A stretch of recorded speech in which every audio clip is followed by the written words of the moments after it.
Hey everybody, happy Wednesday, happy hump day. Feliz miércoles, feliz quarta-feira. Two topics I want to talk to you guys about today. First one, I've got a couple minutes on doing dead hangs, kind of why I do them, how I do them, what the process is I'm going through while I'm doing them. I find them very useful to stretch out my shoulders, my old and grumpy shoulders.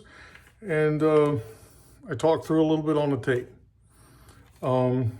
Second thing I want to talk to you about that I wrote down is balancing on the ramp.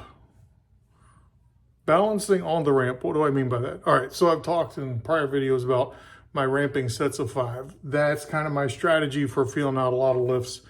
And it's kind of my go-to for an in situ estimation of how well I'm going to do, just accumulating some volume and driving up intensity slowly so that it's tolerable for my joints so I don't kick off a ton of arthritis and inflammatory response. So, yeah, the ramping sets of 5 are really good. And I think it's crucial to take note of things that I do while I'm working through those ramping sets of 5. So let's take the bench press block, for example. Do my warm-ups. So I do like 3 sets of 10 at 45, right? So that's just to get some blood pumping. Then a couple sets of 5 at 95 again. It's kind of easy. Then I start at 135, and that's a relatively easy set. Some days it's harder than others. Some days it's way too hard, but that's just because my shoulders are not cooperative. The strength is there, it's just the joints ache. Nonetheless, so one of the strategies I've been going to now is thinking and back to, things that I have available and things I should be doing. I went ahead and, I started using the 2.5 pound plates. So I increment in steps of 5 pounds. And I even have, I'm still here. I even have these guys, right? The 1.25 pound, these heavy washers basically. So I can micro load even smaller than 5 pounds. I can go up 2.5 pounds on the bar, all the way down to these little guys, these 1/4 pound washers. So that's down to 1/2 pound increments on the bar. But I don't do that. Generally, right now, I don't find it necessary. A few years ago, if you'd asked me about them, I would have said they're completely silly. But I can see where if you're trying to really asymptotically approach a limit where they might be useful, but not in the way some people use them. Some people say, okay, we're going to go in like this session and we're going to run up to this number that we've micro-loaded. I don't like that. What I do like is, again, balancing on the ramp. So again, what do I mean by it? I'm increasing the weight on the bar, but at the same time, I'm getting more and more warmed up. The muscles are getting ready to fire, right? They're doing this thing, right? They're practicing the skill. And, just like anything, right? Like a musician or, an athlete, you've got to kind of warm up. And sometimes you don't really hit the groove until you've been doing stuff for a while. So with bench press, especially, I like to take my time. And so what happens, the balancing on the ramp, is that somewhere in those mid sets, I want to hit a stride so that I'm incrementing the weight, but it doesn't fatigue me any more than the prior set. So that's a tricky thing, right? I said it didn't fatigue me any more than the prior set. So does it feel heavier? Yeah, but just a little tiny bit.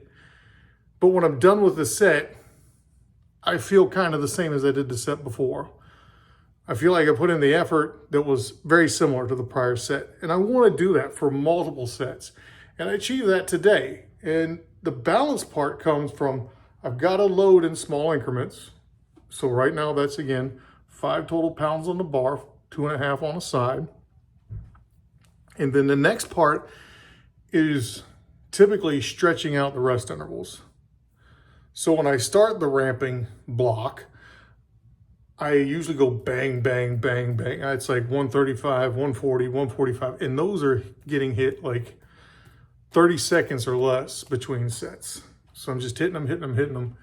And I do that for like 3 or 4 sets. And then it starts to stretch out. And then get into 45 seconds or maybe a minute. Then towards the middle of that block, and I did like 10 or 11 sets, whatever it was, to get up to 185. It stretches out some more. The end, when I hit 185, it feels harder.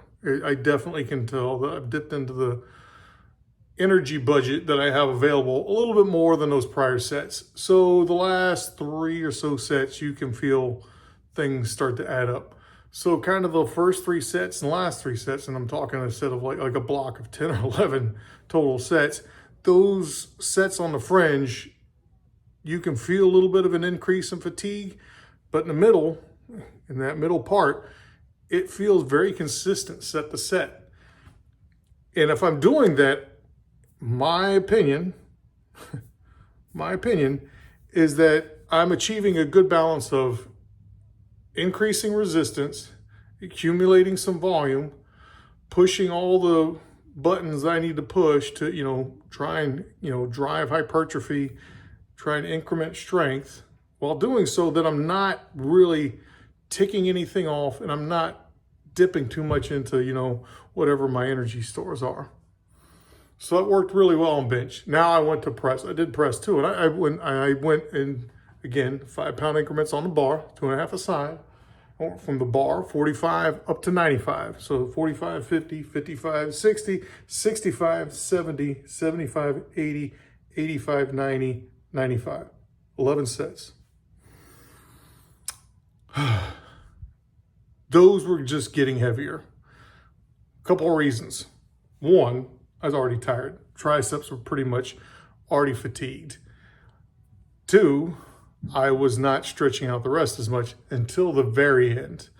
I just wanted to get it done. I have finite time on this planet and don't want to spend all of it out here in the garage, especially when I make videos. So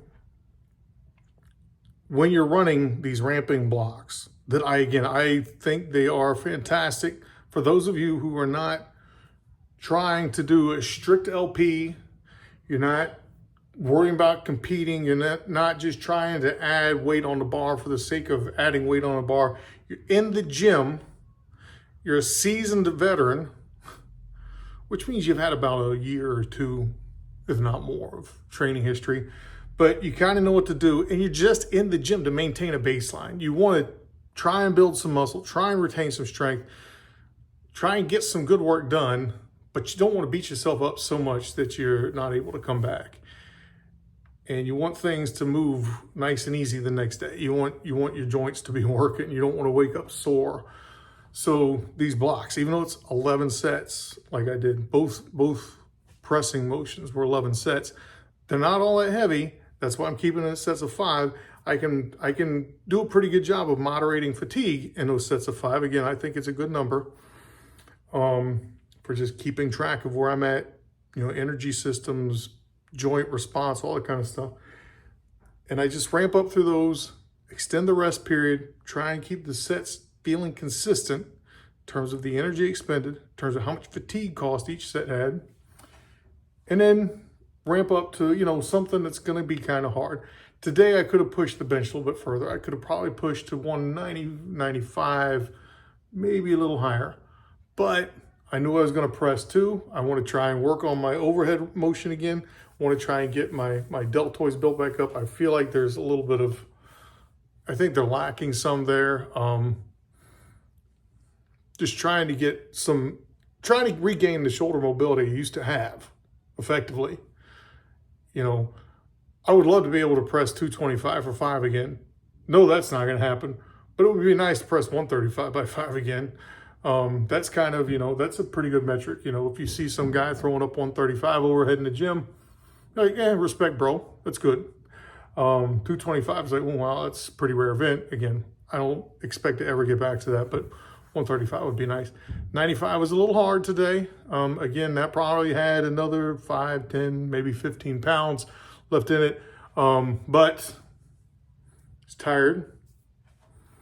I'm not using any straps or belts. That does help when you start to get towards the limit, especially on press, because it helps keep you more rigid through the core, and that does count. And 3, I'm wearing Crocs. And man, squishy shoes are not the best for press. They suck. But I know that, and I don't really care. In fact, I'm using it to my advantage in that I've got these Crocs on, no belt, no wrist straps, took off the elbow things, which are really just more there for warmth. Got nothing on to aid me at all. So one of the best parts about press is you get towards the top, you got to fully balance, and squishy shoes are going to make you work a little bit harder. And that's kind of one of the things I want to do, right? Working stability on top of just working strength at the joints. All right, I've said a lot today, like 10 minutes so far, maybe 11, yeah, 11 minutes. Just wanted to talk to you guys about how I do the dead hang and why I do the dead hang. Again, there's a couple minutes that's going to trail this that goes through that. And then second, again, the thoughts on how to do those ramping sets and how to balance them, how to balance on the ramp. I think that's a very important thing to keep in mind if you do use that as a tool to accumulate volume in a set. And again, I bench once a week. I need to accumulate a good bit of volume in that one session, but I don't want to be in pain the next day. I want to accumulate that volume. I want to do it clean. I want to drive hypertrophy, but I don't want to drive an inflammatory response. I don't want arthritis to flare up. I want to be able to sleep. I don't want to be miserable the next day. So I've had good luck doing these ramping sets, but again, you've got to find the balance so that you're not eating in to that fatigue budget and that overall wear and tear budget that you're going to have on that lift. And the way to do it is, again, small increments and adapt your rest times. Those are the 2 basic tools you have at your disposal when you're in the middle of a block. How much am I going to put on the bar next, and how long am I going to wait to lift?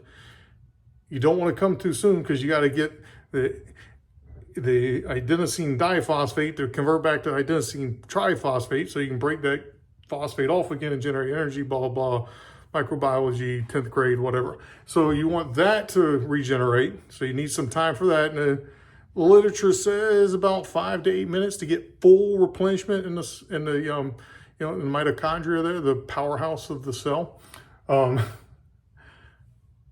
But, most of the times at 3 minutes, we start to have, pretty good stores back. So you want to extend it out so that you have energy, at the cellular level available again. And then you want to increment in small increments so that things aren't accumulating too much fatigue too fast. So knowing I've got these washers on the wall that I paid $40 for 10, however many years ago, I might start using those eventually to slowly, asymptotically get up to some top weight. Problem is, if I want to go higher, that means I got to start higher. So it means I'm going to have to change my strategy on my entry weight. So it's going to be like 45, 95, 135, then 155, and then ramp up from there. These are things I got to figure out in the future. But for now, I'm happy with what I'm doing. And again, I'm balancing on that ramp. I'm working it so that I can get my volume in and be happy about it the next day. All right. So things to think about, things that you can control when you're in the gym working out, how you can adapt in situ to the situation and how your body's responding and what you have on board to work through that session. All right. So happy hump day. Happy Wednesday. Feliz miércoles. Feliz Quarta-feira, and I hope you guys have a great day. Hit all your goals in the gym, and all the regular YouTube jibber jabber, like, subscribe, share, whatever. Tell your friends, tell your family, tell your kids, whatever. All right, peace. Hello. Unfortunately, this is take 2 because I didn't push the record button the first time. Nonetheless, I wanted to share with you just some thoughts on the dead hang. Very simple exercise, if you will. There's not a lot of exercising going on. It's more of a stretch. But it does build some strength around the shoulder joint and in the upper back. So I'm lucky in that my height, my limb length, and the height of my pull-up bar allow me to get into the initial position while my feet are flat on the ground. So I'm in not the full dead hang position, but I'm in a position where I can start stretching my upper back,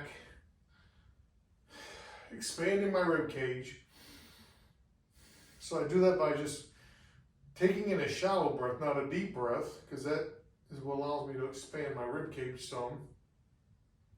Twist around so you can kind of see that I'm loosening these shoulder joints up and letting things kind of move around before I go fully into the dead hang, because it can hurt just dropping right into a dead hang. So I do this, and then I'm going to slowly start to sit the weight in my hands, and then I will go into a dead hang.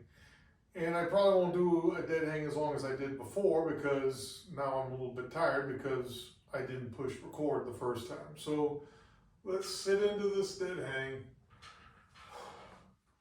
All right, so here we go. And really the purpose of this exercise or this stretch is to allow the shoulder joint to open up, to undo some of the compression that we do when we're pressing. You know, we're doing bench press and overhead press, we're mashing this joint together. Here I am, I'm pulling it apart now, allowing some fluid to get in there, allowing things to warm up and loosen it around so that hopefully you get a little bit of a healing, and a little bit of round back, and you know, a little bit of shoulder health restored, so I can continue doing pressing exercises and hopefully maintaining some strength in my shoulder joints.